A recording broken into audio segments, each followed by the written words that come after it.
What do you get when you cross a turtle with a porcupine? Stick around.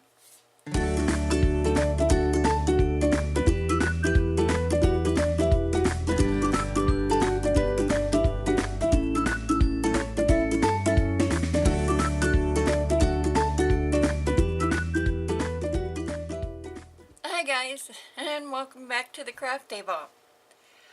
Spring has sprung, at least for me. I have spring fever or whatever. I want to do something for the outdoors. And if you're lucky or unlucky enough to be in the northeast section, spring keeps playing peekaboo. And one day it's cold, the next day it's warm.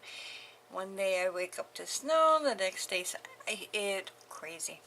If you don't like the weather, wait 30 minutes, it'll change. So, anyway, we are going to do a very cute little thing today. It's called a turtle topiary plant.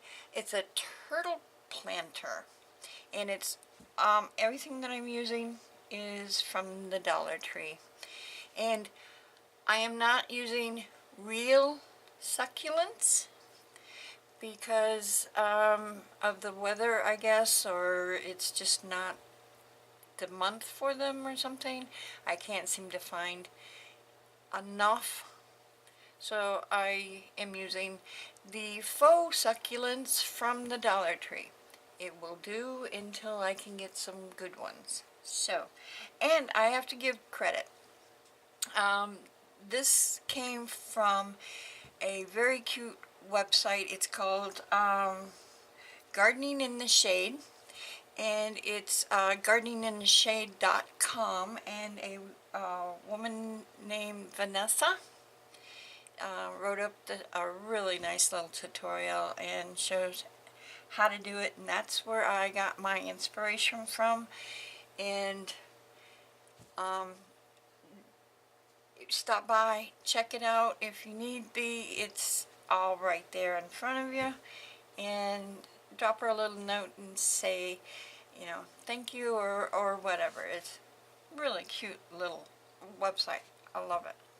So let's get to work. I will show you what we need. And basically, these are the main things, okay? Right here, this is one of the plastic baskets, the hanging baskets from the Dollar Tree. We will be removing these. They're just on with clips. So you're going to remove the chain from there, like that. But we need this basket, the cocoa liner, and that is going to go inside the basket, like that. The 4 little feet, and these are the 4-inch pots. You can paint these or leave them plain. I'm going to leave them plain because I like plain, you know me. And it's going to be outside, and I didn't want any paint peeling off into the grass and stuff like that. So you'll need 4 of these, the 4-inch clay pots.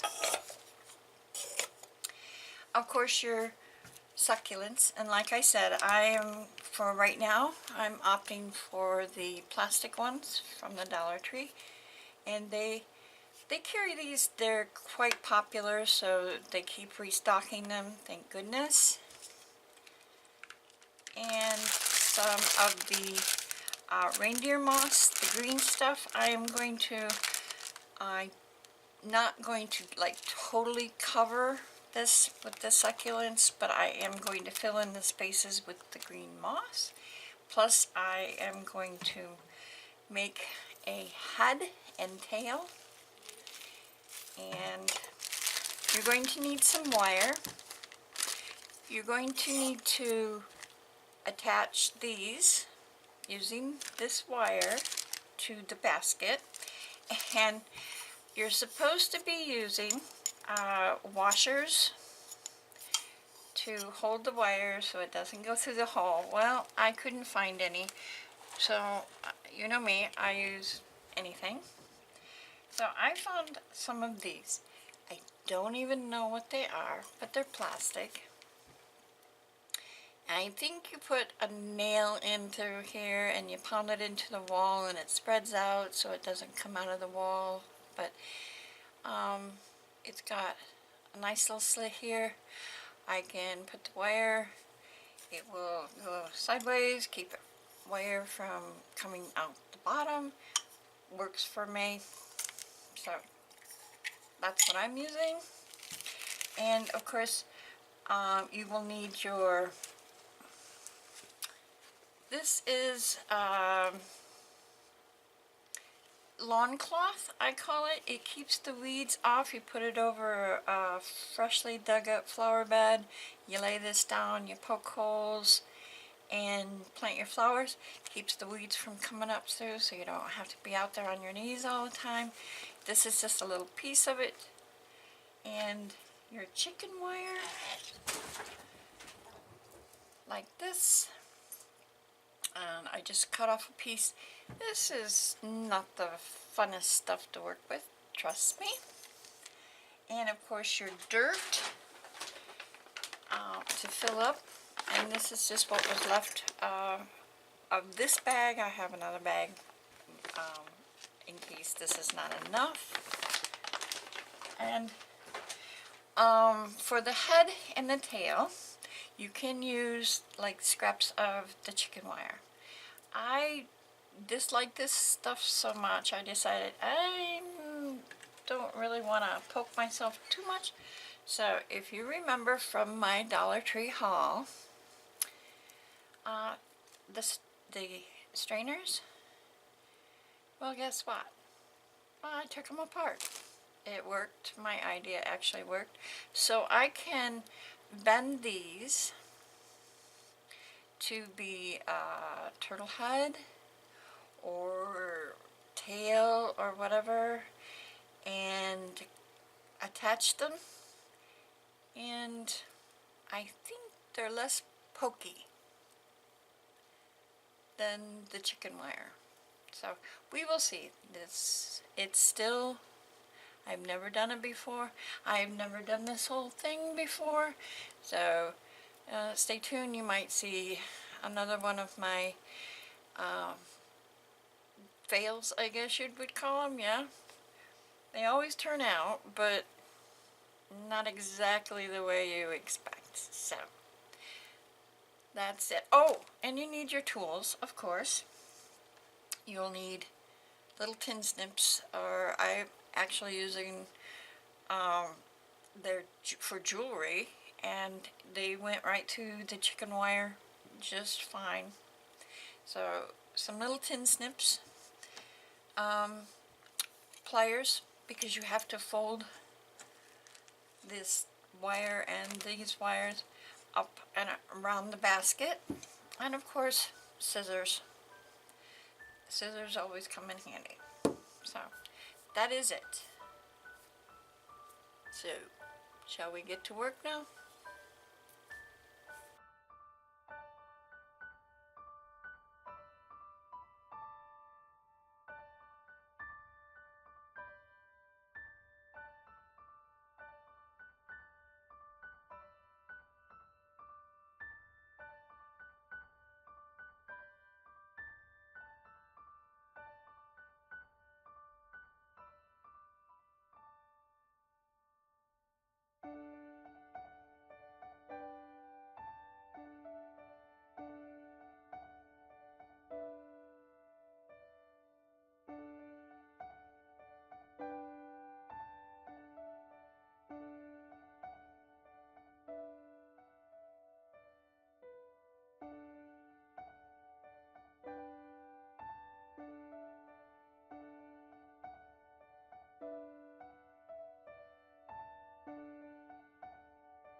And there he is, my little turtle.